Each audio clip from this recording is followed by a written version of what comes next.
noseyiere mondo o represent the infrastructure ma Africa osebedo gi network ne ma en as a person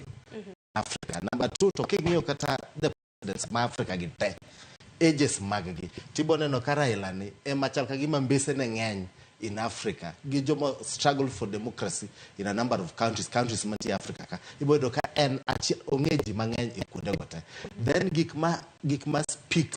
to gik ma jo Africa dwaro ema Raila osebedo ga kawacho yigini gite ing'eno en osebedo ga iwacho ka en professional opposition person to osebedo kowacho weche gi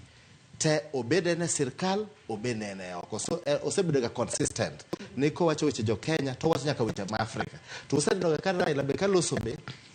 oloso nyaka global space mangame the year African Union oko represent jo Kenya oko represent jo East Africa odhi wuoyo the voices of Africa. And gima ambanya lo wacho ni Raila o process the competency kanye neno kata kanye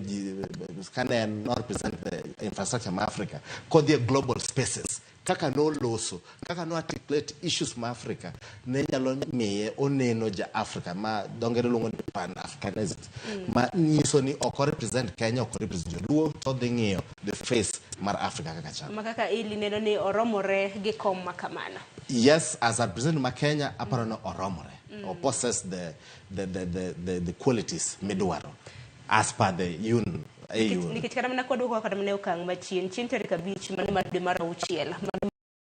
ukang mokuongo nwaneno kanyo Musalia Mudavadi ka wuok oko ka bendo wacho ni koro piny Kenya biro bedo ka chako chwalo campaigns mano mar siro dwaro mano mar ugai mar Azimio Raila Odinga banja ka sani nwaneno kanyo ka nyinge no chwalo odiochieng' manyoro gi jatend gi jagor mongirore e migawo mar tudruok mano Korir Sing'we in mana pachi George